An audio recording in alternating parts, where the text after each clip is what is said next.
Ouais, on a représenté 540 millions d'années d'évolution dans cette trame. On a enlevé déjà les 3 milliards d'années de vie bactérienne pour pas encore plus perdre les gens dans le temps. C'est gigantesque, c'est très dur de se repérer ce temps-là. Ça fait combien de temps qu'on imagine l'histoire du vivant aussi loin dans le temps? C'est au 19e siècle que les théories de l'évolution commencent à se développer. C'est une histoire assez compliquée. Un des personnages les plus importants dans ce domaine, c'est Charles Darwin, que tout le monde connaît, qui a publié en 1859 L'origine des espèces. Au 18e siècle, pour remonter un tout petit peu plus dans le temps, un grand naturaliste français qui s'appelait Buffon considérait que la Terre avait un âge de 6000 ans. 6000 ans. Effectivement très court. Donc on voit bien que les représentations ont évolué, ont changé grâce aux apports de la géologie notamment au cours du 19e et au cours du 20e siècle.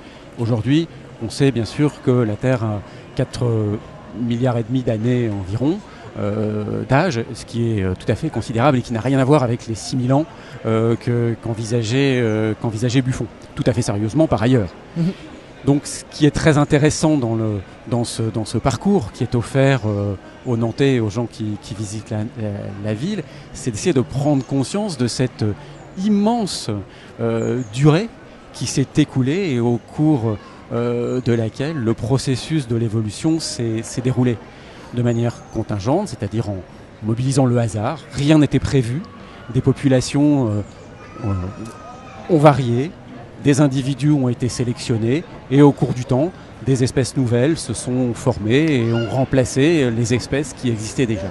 Et ce qui est offert ici, c'est un trajet qui permet de sentir physiquement quelque chose qui est finalement très difficile à se représenter, même pour les spécialistes, les géologues, les biologistes, qui est cette profondeur du temps, cette longueur très très importante, cette durée phénoménale. Et ici, vous permettez au public de prendre conscience de ce que sont 200 000 années dans cette histoire, puisque c'est un simple pas, ce qui est tout à fait fascinant et qui permet de méditer cette notion de temps. Ce temps très long sans lequel l'évolution n'aurait pas pu se dérouler telle qu'elle s'est déroulée. Parce que nous, en tant qu'être vivant, notre unité de temps, c'est plutôt le siècle. Si on imagine vivre longtemps et qu'on veut une unité facile, c'est à peu près le siècle.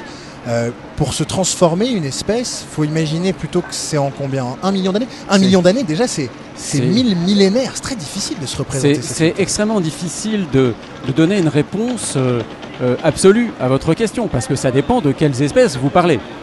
Vous parlez de l'espèce humaine, et donc vous indiquez que globalement la durée de vie d'un individu sera d'un petit siècle pour le futur, mais si vous parlez de bactéries, évidemment le rythme est beaucoup plus important, et donc vous avez une évolution qui s'inscrit dans un tempo qui n'a rien à voir avec celui des humains naturellement. Donc quantité de générations, c'est aussi quelque chose. C'est une chose sur laquelle il faut méditer également. C'est-à-dire que nous avons une vision de l'évolution qui est souvent, malheureusement, filtrée par nos propres représentations et ce que l'évolution représente pour nous en tant qu'humains. Mais il faut considérer l'évolution comme un phénomène global qui concerne toutes les espèces constituant la biosphère, dans toute leur diversité. C'est aussi quelque chose que montre évidemment ce parcours, puisque le végétal n'est évidemment pas oublié dans ce parcours. Parce que finalement, nous, quand on compare la dynamique d'évolution à des phénomènes qu'on connaît bien, on regarde les civilisations, comment elles évoluent, les langues, comment elles évoluent. Il y a cette idée aussi commune du coup que l'évolution va vers du mieux, va vers du plus complexe, va vers du... Est-ce que c'est une idée qui est complètement abandonnée en biologie, cette idée-là, ce sens-là d'évolution? C'est une idée qui est une idée certainement dangereuse. Il faut relativiser ce mot dangereux, mais c'est une idée qui probablement déforme notre perception de l'évolution. Si vous considérez le monde bactérien, qui est probablement le monde qui caractérise un monde qui caractérise très bien la biosphère, puisque les bactéries représentent une variété considérable et sont en très grand nombre, présentent dans des quantités absolument colossales. Dans tous les milieux. Dans tous les milieux, y compris notre propre organisme et les organismes animaux d'une manière générale. Eh bien, ces bactéries évoluent et continuent à évoluer, et vous ne notez pas des transformations au cours de ces évolutions qui vous semblent aussi caractéristiques que peuvent l'être les transformations que l'on va noter préférentiellement chez des organismes dits plus complexes. Donc il faut faire très attention à ces questions de complexité et de progrès qui sont assez vite, considérés comme des synonymes de l'évolution. C'est pas le cas.